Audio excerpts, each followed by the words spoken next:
Assalamualaikum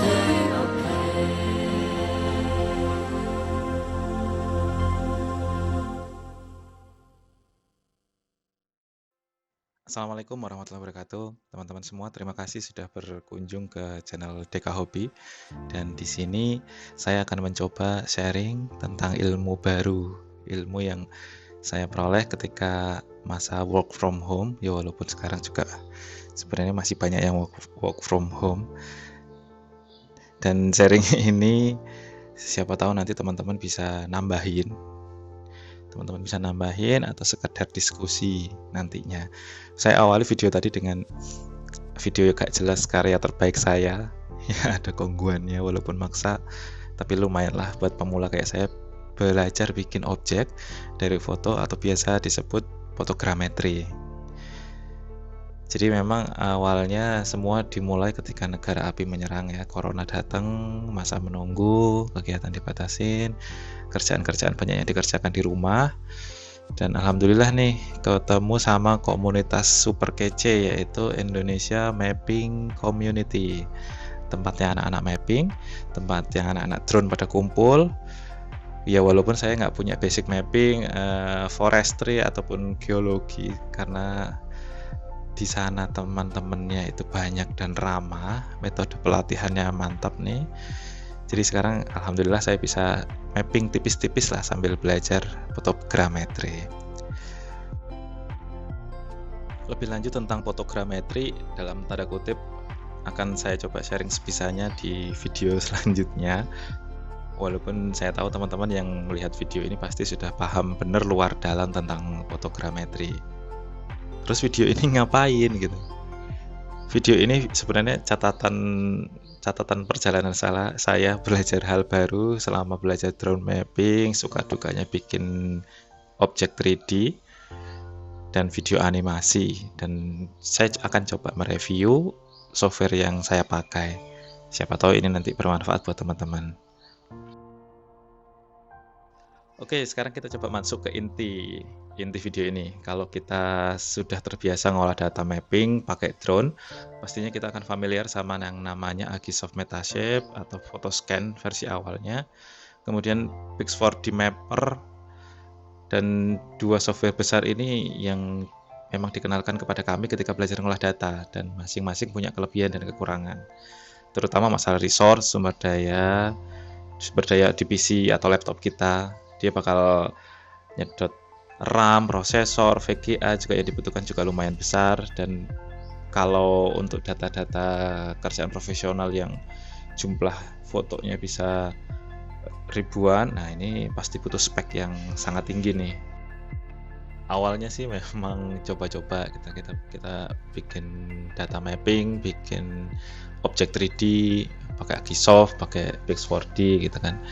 Setelah lama-lama beres, berhasil, ketagihan tuh. Tapi kepikiran juga kalau pas olah data foto dalam jumlah besar pasti bakalan minta upgrade tuh, entah RAM, entah prosesor, biar hasilnya maksimal, biar rendernya nggak lama-lama gitu, prosesnya nggak lama.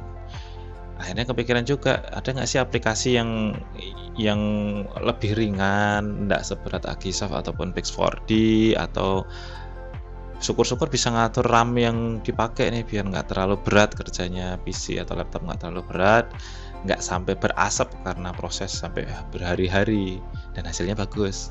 Nah, jeng jeng, ada nih aplikasi keren namanya Context Capture. Gimana sih bacanya? Context Capture. Produknya Bentley. Bentley ini kalau misalnya kita browsing dia punya software engineering, masalah pemipaan, masalah tanah, air, simulasi banjir, konstruksi. Jadi aplikasi-aplikasi engineering mereka punya deh. Dan disclaimer ya, software ini banyak beredar di dunia maya dan teman-teman pasti tahu cara mencarinya. Dan bahkan yang saya pakai ini masih trial. Jadi siapa tahu setelah melihat video ini teman-teman jadi tertarik dan bisa langganan. Kayaknya mereka metodenya bukan beli software tapi subscription, bayar bulanan ataupun tahunan. Oke, kita coba lihat ya user interface-nya sambil pengenalan fungsi. Jadi ini semuanya versi saya belajar dari YouTube. Teman-teman bisa cek channel YouTube mereka ngasih kok tutorial banyak banget. Tapi kalau misalnya teman-teman malas, bisa deh setelah nonton video ini semoga menambah wawasan teman-teman dan bisa memakai software ini. Oke, lanjut ya. Buat teman-teman yang sudah install Content Capture, akan ada beberapa file yang terinstall, tapi yang perlu teman-teman perhatikan yang ada tulisannya belakang master sama engine. Dua itu yang harus dibuka. Kalau misalnya engine yang kebuka, nanti akan keluar kayak command prompt kayak gini. Dia yang bakal kerja, dia yang bakal ngerender. Satu lagi, kalau misalnya kita buka satu lagi Content Capture Master. Nah, ini projectnya kita setting di sini. Nanti bakal diminta buat namanya apa, mau disimpan di mana, kita buat aja. Tapi nanti yang kerja engine-nya itu yang satu lagi, yang Content Capture Engine. Nah, ini udah ya. Ini bagian dalamnya kayak gini. Bagian atas pojok kiri ada open new object. Kalau misalnya kita mau ngecek semuanya, ada project, block, reconstruction, production tool. Teman-teman nanti bisa cek-cek sendiri ya. Di reconstruction kita bisa export, production. Nah, yang perlu teman-teman perhatikan itu yang di bawahnya sedikit tuh, yang ada warnanya orange. Ada photos, kamera, property, aero triangulation, reconstruction setting, sama production. Itu tahapan-tahapannya. Kalau misalnya kita biasa Agisoft, ya batch-nya itu di situ. Di bagian bawah yang ada block itu, kita bisa add foto di situ. Ada set down sampling. Jadi kalau yang males nge-resize, kita bisa set di sini nih. Kita mau persentasenya berapa. Kalau nggak di set apapun, berarti dia 100% kepake. Kita coba add foto. Kita browse ke folder yang isinya foto. Di open, oke. Nanti di bagian bawah, nah ini perlu diubah atau enggak. Nah, itu terserah teman-teman, nanti bisa dilihat ya. Kalau saya biasanya tak buat ke WGS 84 yang ada panahnya ya.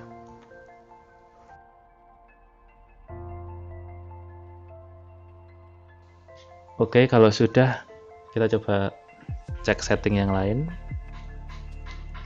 Control point lupakan, type point lupakan, additional data lupakan karena saya nggak paham ya. 3D view, nah ini kita udah tahu deh setelah kita import posisi kameranya itu di mana aja sih, drone-nya terbangnya, titiknya di mana aja. Kita bisa klik titik-titik yang warna orange, nanti keluar fotonya di mana posisinya.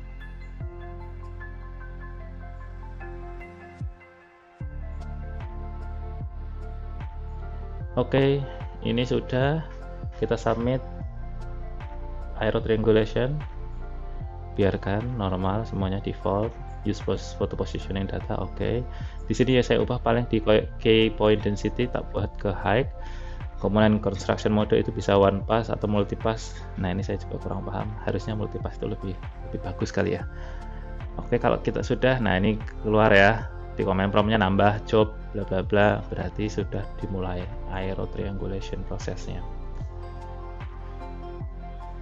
Aero triangulation itu berarti kalau di Agisoft mungkin align foto ya, dia ngasih tahu posisinya masing-masing, orientasinya, sekaligus baca posisi GPS-nya. Kalau udah selesai, ini udah kebaca semua nih dari foto itu, kita sudah bisa tahu bentuknya secara 3D. Ini apa istilahnya ya? Type point kali ya? Atau point cloud? Nanti teman-teman yang lebih paham. Oke, lanjut. Kalau sudah, kita add new reconstruction. Spatial framework. Nah, ini yang menarik nih, di spatial framework kita bisa ngatur nih regionnya yang mau kita kerjakan seberapa besar.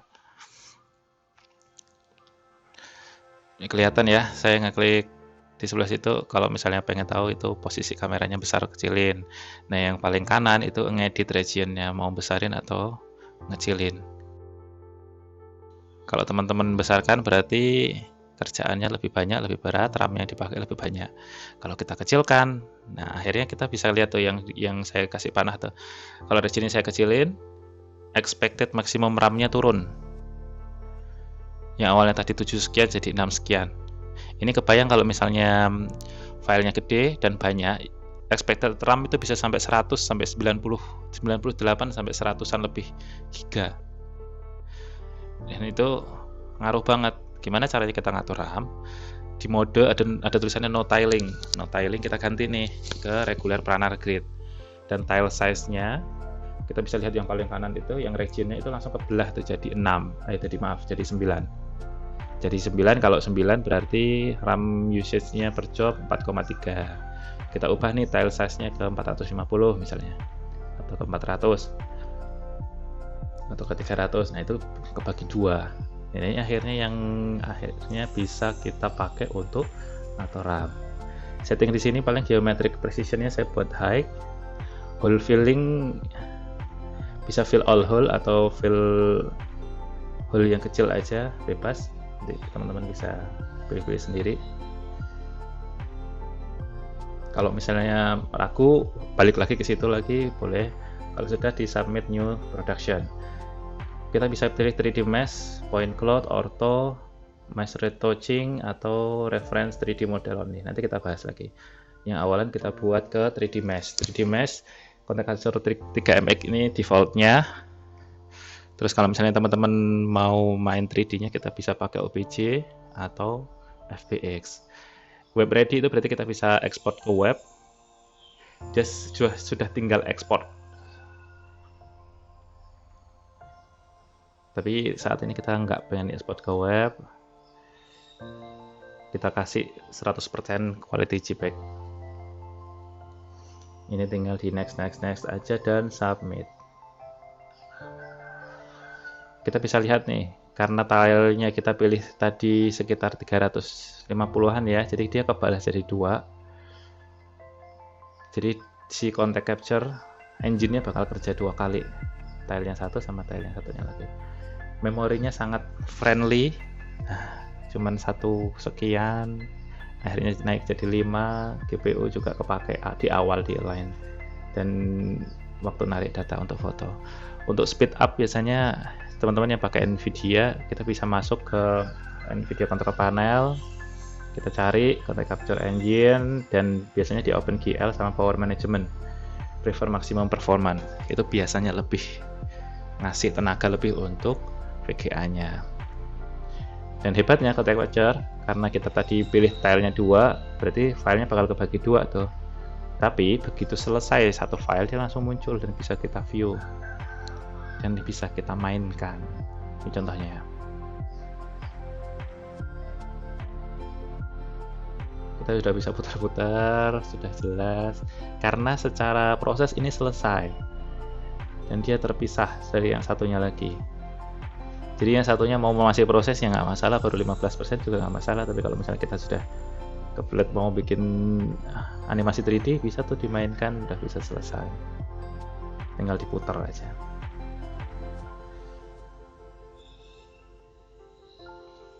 Done, selesai dua-duanya ya, dia langsung nyambung. Kita coba sekarang yang no tiling, alias kalau misalnya filenya kecil, kita nggak perlu bagi RAM-nya, nggak perlu ngetile. Ini nih yang perlu kita lakukan. Kita klik kanan di situ, minta reconstruction baru, new reconstruction, terus submit new production. Di sini kita pilih no tiling. Cuman biasanya kalau regionnya terlalu lebar dan kita nggak perlu file yang di luar itu, kita bisa kecilin tetap biar RAM-nya bisa masuk. Kenapa kita pakai satu file aja, nggak detailing? Karena memang kalau kita membutuhkan file dengan format 3D mesh, OBJ atau FBX, nah ini kalau kita tile, saya masih nggak tahu tuh cara nyambungnya kayak gimana, OBJ waveform ataupun FBX. Siapa tahu teman-teman ada yang main Sketchfab atau yang lain. Kalau kita tiling, si OBJ-nya itu bakal kepecah-pecah, nggak bisa nyatu kayak format file 3MX defaultnya contact capture. Sama prosesnya kayak tadi, teman-teman bisa lihat. Sambil menunggu, Nanti kalau sudah selesai bisa kita lihat di 3D view. Kalau filenya satu nggak detailing, kalau detailing dia nggak bisa dilihat di 3D view. Terakhir untuk sesi contact capture yang ini, kita mau coba bikin file ortho. Kita klik kanan di reconstruction, kita buat yang baru. Tapi ortho kalau misalnya kita buat, dia membutuhkan dua tahapan. Yang pertama kita membuat referensi dulu, reference 3D model only.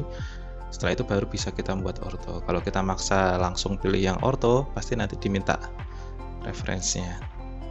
Kita tinggal pilih reference 3D model only, terus di next sampai complete. Kalau udah selesai, kita buat lagi production, submit new production lagi. Kita bisa kasih nama kalau misalnya mau.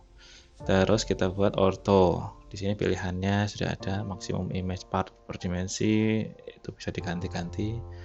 Teman-teman makin lebih paham.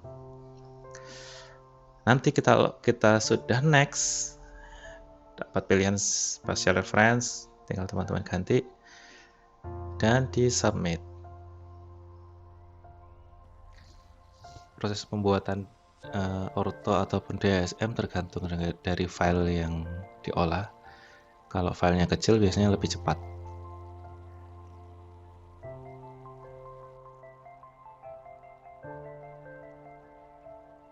Nah, ini prosesnya dia dibagi menjadi 4 part. Jadi potongan kecil-kecil gitu ya, hasil ortho, DSM. Tapi kalau misalnya nanti kita sudah buka di ArcGIS, aman kok. Nanti habis ini kita coba cek ya. Kalau misalnya dibuka seperti ini nih, area yang kosong tadi pilihannya kita isi dengan warna hitam yang kosong. Kita coba buka di ArcMap. Pilih keempat filenya yang sudah kita kasih nama ortho tadi, kita ketik add. Nah, ini cuman di sini masalahnya satu nih yang saya masih belum nemu, dia ada beda warna, ada kayak belang gitu. Mungkin ini bisa sih kita benerin pakai Photoshop gitu kan, maksudnya ini kayaknya beda brightness gitu, yang satu agak lebih terang daripada yang lain. Cuman kalau kita nggak jeli-jeli amat sebenarnya sih aman. Oke, selesai teman-teman.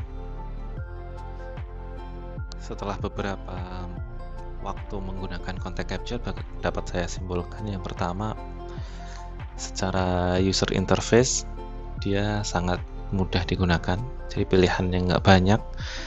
Kalaupun kita tanpa melihat tutorial pun tinggal di next selesai insyaallah. Dan yang kedua, masalah RAM. Nah, ini penting kalau buat saya. Terkadang software untuk olah data 3 dimensi, terutama kalau saya pribadi, saya lebih senang olah data 3 dimensi. Dia kalau sudah jalan, dia bakal makan RAM, makan prosesor itu hampir 100%. Nah, kalau di contact capture, kalau kita sudah atur RAM, itu biasanya prosesor ngikutin tuh. Misalnya nih, saya pakai RAM 32 ya, 32. Kemudian waktu di tiling tadi, proses tiling itu saya turunkan penggunaan RAM ke 30. Biasanya si contact capture bakal membuat proses itu di bawah 30 GB untuk penggunaan RAM.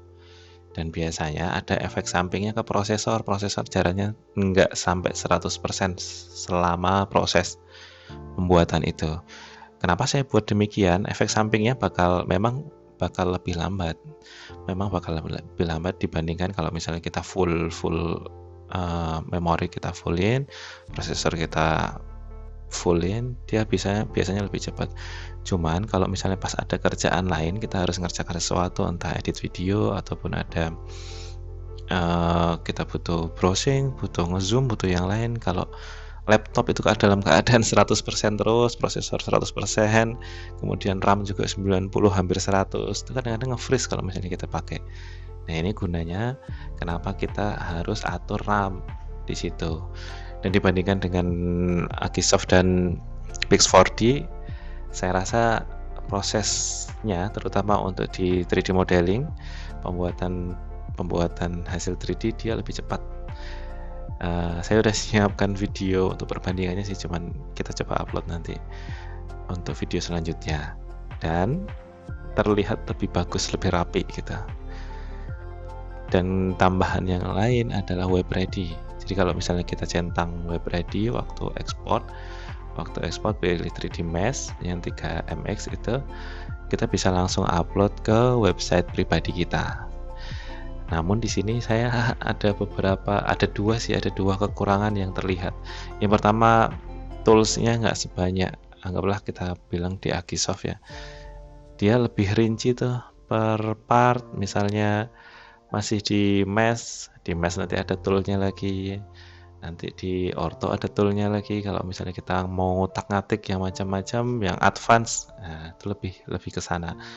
Dan yang kekurangannya satu lagi adalah single output.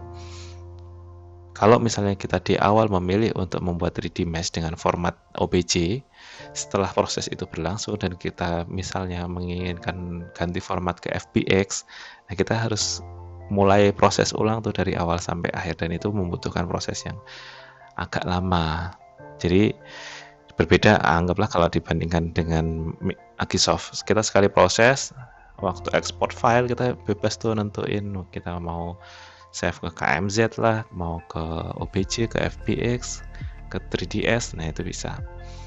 Jadi itu teman-teman kira-kira yang dapat saya sampaikan selama memakai software content capture. Tapi secara garis besar saya sangat merekomendasikan ini, dan teman-teman boleh coba dan rasakan sendiri kedahsyatannya. Terima kasih. Assalamualaikum warahmatullahi wabarakatuh.